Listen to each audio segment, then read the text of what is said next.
So the other day I was on a Marvel binge. I was watching a lot of Marvel movies over the weekend, and I watched Infinity War and I watched Endgame, and it got me thinking. This is a nice discussion topic for everybody. Which do you prefer? Do you prefer Endgame or do you prefer Infinity War? My honest opinion, I prefer Infinity War. I've talked about it a lot on the RhinoGaming channel, especially during live streams. Infinity War is better than Endgame in my opinion. I think a lot of people would agree because it's a higher intensity. The intensity of Infinity War is much higher than Endgame. Now, don't get me wrong. The whole final battle sequence of Endgame is top tier cinematography. It's beautiful. It was very well done. I think it was amazing. But Infinity War, the stakes in Infinity War were so much higher. Like, when you sat in the theater in Infinity War, like, you didn't know if Thanos was going to win or not. Like, unless you read the comics, but, like, I didn't.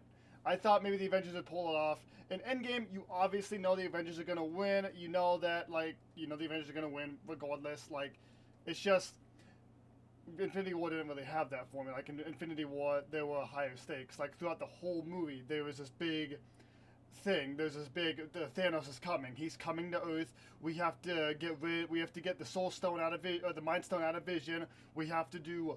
We have to prepare. We have to fight. We have to do all this. We have to hold him off. And then Thanos eventually shows up in Wakanda, and all the Avengers make their final stand against Thanos. And it's just like that was intense. I remember seeing Infinity War in the spring of 2018. I was seeing it with my ex-girlfriend, and the opening sequence of the Asgardian ship getting under fire by Thanos and the Black Order, and then getting boarded, and Loki, Loki's death and all that. That was intense. And then you get to now. There were a lot of comedic parts in Infinity War and Endgame. That's kind of Marvel's thing, is always having comedy even when the stakes are high. But the difference in Endgame is throughout the movie in Endgame, up until the final battle, there really isn't any risk to be taken. Like, no one's really risking anything. Obviously, when Tony and Cap have to go back to 1970, Ant-Man's like, you mess us up, you don't get another chance. Obviously, they're not going to mess it up. Like, obviously, we know that. We know they're not going to mess it up. They're going to make it back to the present. The only risk that there was in Endgame before the final battle was sending Hawkeye and Black Widow to Vormir, which, in my opinion, is like, it's sad. It was sad because you know how the Soul Stone works. So Natasha and Clint being sent to Vormir, all excited because they're in space and whatnot, and they're like, we're a long way from Budapest, and you're like, they don't know what's gonna happen, and it's sad. Like Black Widow's death, I think it was just, honestly, I don't know, it was terrible. It was just awful.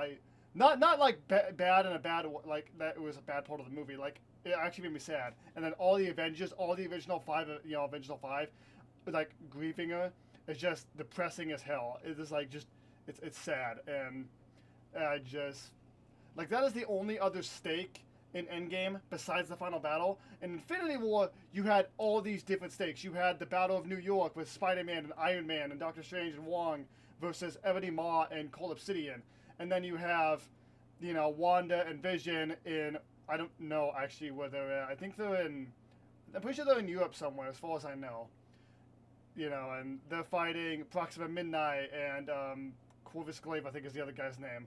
And that's a big thing because they have the whole point, like, the whole Earth segment of Infinity War, because it's split off into two segments. You have Iron Man in space, and then you have Captain America on Earth. And the whole Earth segment is trying not to kill Vision, but getting the Mind Stone out of his head. You have that risk because you have to get it out of there before they show up to take it out.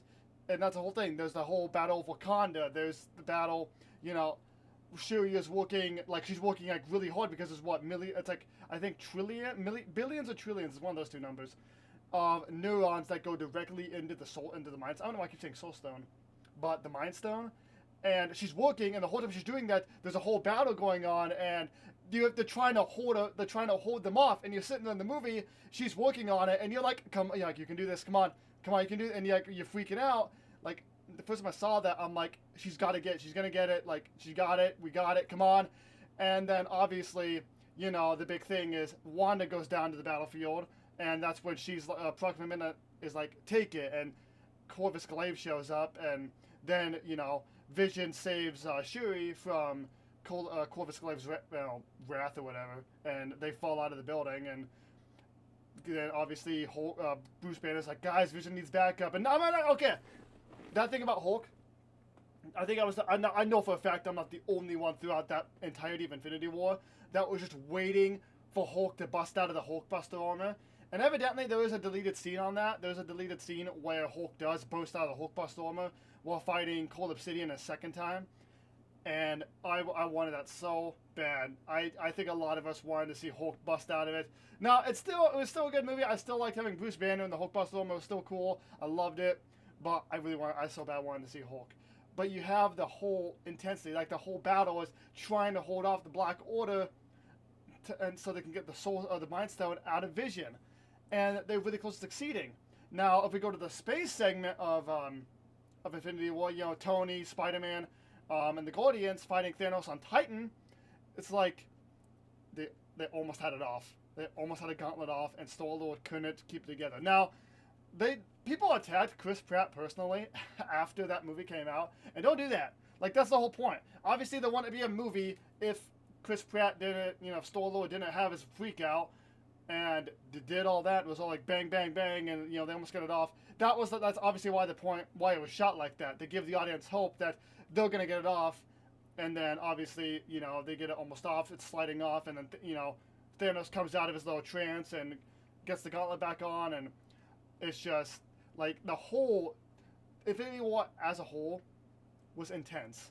Like, there was not a minute where you weren't just like, oh my god. And then, obviously, Thanos stabs Tony. Like, Tony's final stand against Thanos. I remember when Thanos stabs Tony, the entire audience just, like, you could hear a pin drop. Everyone just went silent. It was insane. And I thought he was going to die, too. I went like this. I sat there and I looked up the theater, and Tony's obviously it's not a kill shot. He wasn't stabbed in anyone fatal, I don't think. But anyway, obviously he takes a step back and Thanos is like, you know, I hope they remember you, and he's ready to blast them with the stone.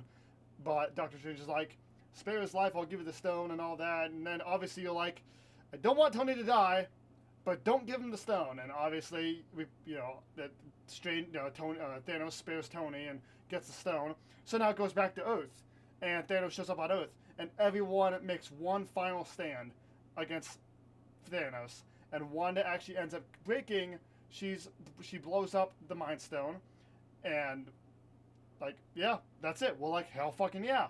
Thanos shows up, Time Stone, and it's like, God fucking damn it, you gotta be kidding me. And then he gets all 6 stones, so you're freaking out again, it's like, oh my god. But then here comes Thor, throws Stormbreaker, goes right to Thanos' chest. And everyone, I remember everyone, like, clapped when that happened. And then, obviously, Thanos, like, you should have gone for the head. Boom. And Thanos won. And obviously, a lot of people knew Thanos was going to win, but, like, someone like me who hasn't read the comics or whatnot, I didn't think Thanos was going to win. Because up until that movie, the heroes always won. They always won in their scenarios. So, it's like, okay, well, are they going to win this time? I sure hope so. But then, you know, we get to Endgame. Endgame, like I said, isn't as high as an intensity. Infinity War, I still think is better, but Endgame had its moments. The whole final battle sequence, Captain America lifting Mjolnir was my all-time favorite moment in that shot, in that movie. Favorite moment. I was one of the people that freaked the hell out. I lost it. But Infinity War, 10 times better. I think I was trying to talk about why Infinity War is better, and I think I really just gave a review about Infinity War. But let me know if you agree. Do you prefer Infinity War or do you prefer Endgame? Or do you just not watch Marvel at all? If not, it's okay. But either way, hope you enjoyed the video. Have a great day, and as always, stay awesome, everybody.